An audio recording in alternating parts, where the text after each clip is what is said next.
Welcome to the Real News Network. I'm Jessel Noor in Baltimore. The Philadelphia School Board recently announced it's going to close 23 schools and lay off nearly 4,000 employees, including over 600 teachers, 200 counselors, 100 assistant principals, and more than 1,200 noontime aides. To discuss this latest news, we're joined by two guests. Anissa is a high school teacher, community leader, core member of the Teacher Action Group, and rank and file member of the Philadelphia Federation of Teachers. She's been teaching in Philadelphia for the last 7 years, but recently was notified that she was going to be laid off along with 3,800 of her colleagues. Gerald Wright is a father of two girls who attend Philadelphia Public Schools. One is a 6th grade student at John Story Jenks Elementary School, and the other is an 11th grade student at Constitution High. Thank you both for joining us. Thanks for having me. Gerald, let's start with you. Your children do not attend a school that's going to be closed down. Will your children and will your children's school still be impacted? Absolutely. The school closings are impacting all of the schools across the city because the budgets that have been given to all of the schools have been cut by about 25%. So every school in the school district of Philadelphia is affected, whether it's closing or not. Gerald, you're also a co-founder of Parents United for Public Education in Philadelphia. Can you talk a little bit about what this group has been doing in response to these announced cuts? Parents United for Public Education continues to call on the School District of Philadelphia and the School Reform Commission to be transparent in their decision-making and include parents in all levels of their deliberations about what to do next as a result of the crisis that we face. So we updated information on our website. We continue to work with all the groups across the city that are engaging and responding to this crisis. And we continue to call on elected leadership to provide the necessary funds for public education, funding that is sustainable, consistent, and that will stabilize the ability of the public schools to function. So, Gerald, for over the past decade, Philadelphia schools have been managed by the state. What impact has this had on the priorities of the budget in Philadelphia public schools? Well, the state takeover is managed by a group called the School Reform Commission, and that's been in place since 2001. The prior governor, before the current governor, Ed Rendell, as a result of that takeover, put more money into public education. And each year that he put more money in, the results from the public system has been better. Students have done better consistently as money was put into the system. The current governor, Corbett, took about $1 billion away from the education system in Pennsylvania, which certainly impacted Philadelphia significantly. As a result, we're now looking at a school district that passed a budget that does not appear to provide enough money to allow the schools to operate at any kind of quality level. The budgets that the individual schools have received will only pay for a principal and teachers. Extracurricular activity is done away with, counselors are removed, noontime aides are removed, support staffs removed, and a large number of teachers are taken out. Nearly 700 teachers are going to be laid off come the fall of 2013. And Gerald, the cuts are going to disproportionately affect African American and low-income students. Talk about the impact they're going to have on these communities, on these high-need communities. Well, the school closings are by far disproportionately impacting low-income and African American neighborhoods. For example, the school district has pretty much closed every high school in the Germantown section of Philadelphia. There will no longer be a neighborhood high school in the Germantown section of Philadelphia. So students will either have to travel a greater distance to another section of the city, or they'll have to find a school with special admit privileges, and they still have to travel to get to that school because those schools are not located in the Germantown section of Philadelphia. I wanted to bring Anissa Weinrob into the conversation. Anissa, you're one of over 600 teachers that has been notified they're being laid off this year. Talk about the moment you found out about this layoff and what your reaction was. Yes, actually, it's interesting because, we in Philadelphia, this is not the first time. We've had a couple years ago, there were a few thousand layoffs. And at that time, I was lucky enough to receive a layoff as well. Unlucky enough, actually, and what's different this time is, whereas last time there were layoffs, there was actually a person, my principal, my supervisor, who brought me down and talked to me. This time, what happened was, it was a Saturday afternoon, and I came home to find a white envelope in my mailbox. And, I'm not alone with this story. People out, having brunch, playing with their kids, maybe doing some final grading, came home on a Saturday to find this letter that says, "We regret to inform you that your services are no longer needed." And I think that's really indicative of what's going on in the school district, because we see, as Gerald so explained, we see that we have a state that has taken over our school system. There's no elected representation for the decisions that are made on our school board. People are really insulated and not had to be held accountable for the kind of budgets and mismanagement and decisions that they're making. Similar to that, there's no human there that is responsible to tell me and to take some kind of accountability for the fact that I and 3,800 other people are going to be laid off. Anissa, what's the impact going to be for the students at your school that teachers are going to be laid off there? My school and every single school across the entire city is losing counselors, support staff, secretaries, assistant principals, nurses. Essentially, everyone it takes to really run a school will not be here. So the ripple effects of that are devastating, disastrous, and destabilizing. As Gerald poignantly mentioned, you can't run a school. You can't run a school. You cannot ensure students' safety if there aren't any people around to make sure that the people in the hallway are supposed to be there. You cannot ensure student social and emotional health if you don't have counselors. And you can definitely not ensure student academic performance when you're going to have overstuffed 33 students to a classroom, classes where you're going to have teachers who are overwhelmed with the kind of responsibility of taking on all the responsibilities that a dean and a counselor and a secretary and an assistant principal used to do. So essentially, what are we doing to our buildings? We're consigning our schools and our students and the people who work for the school district of Philadelphia to failure. Now, Gerald, I wanted to read you a quote from the superintendent of Philadelphia Public Schools, Dr. William Hite Jr. He said the layoffs are a result of severe budget cuts necessary to keep the nation's 8th largest school district financially sound.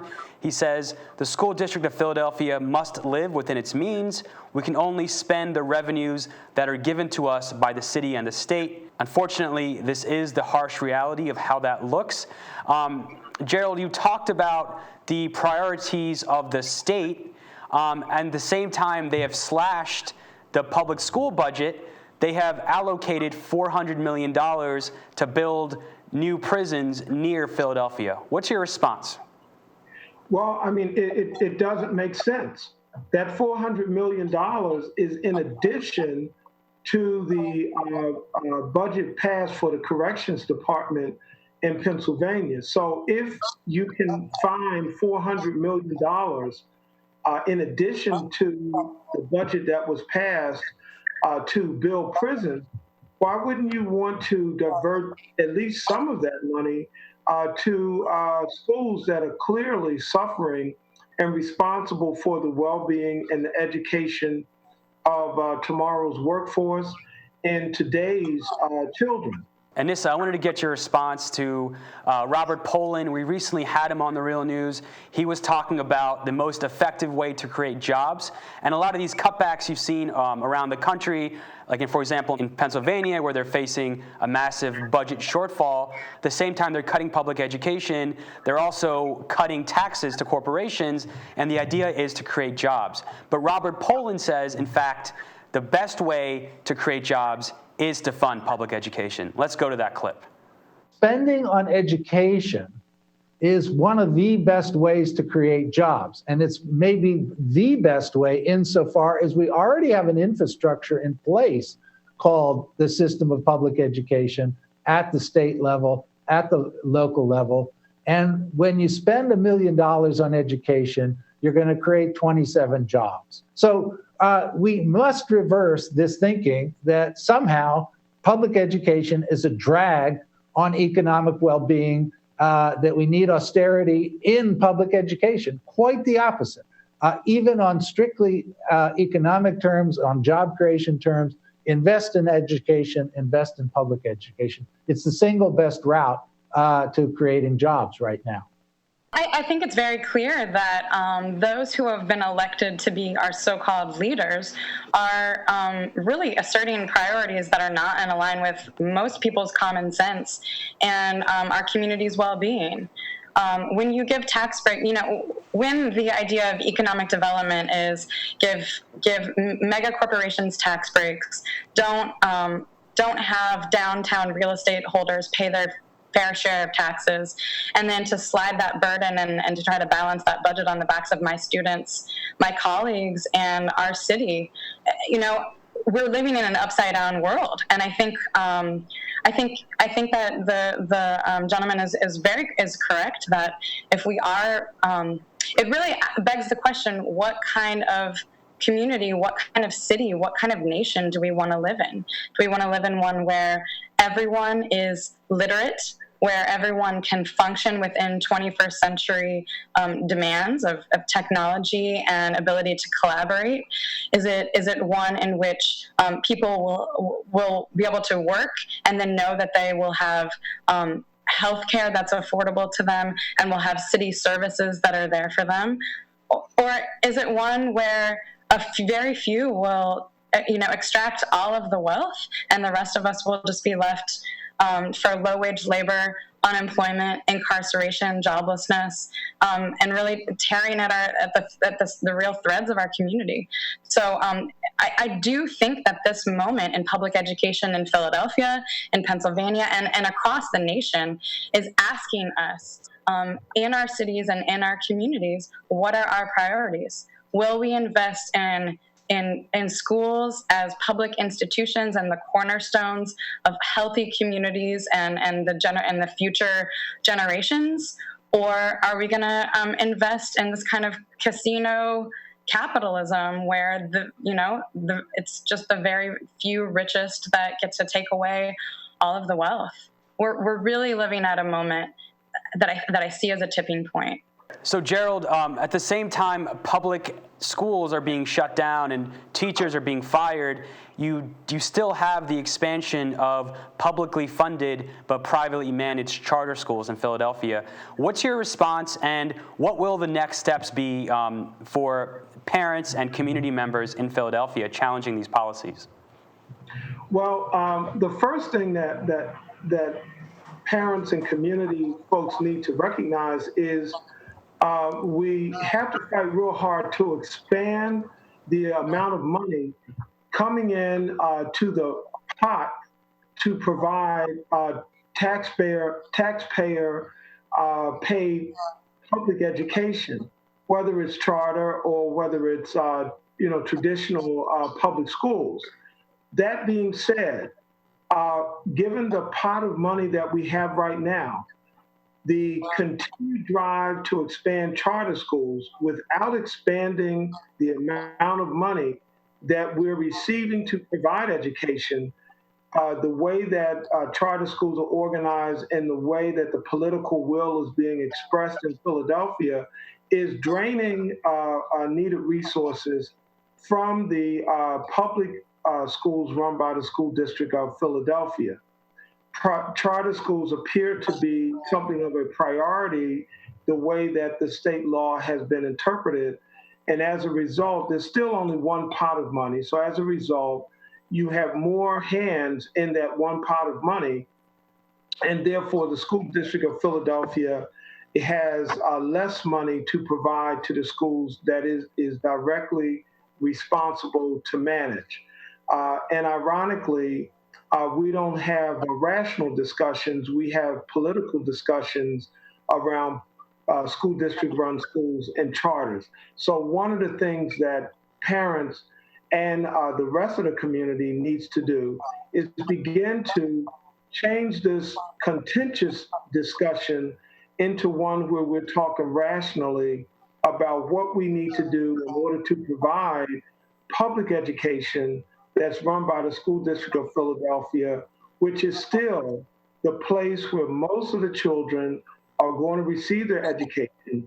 And it is the only place that those children have to be accepted.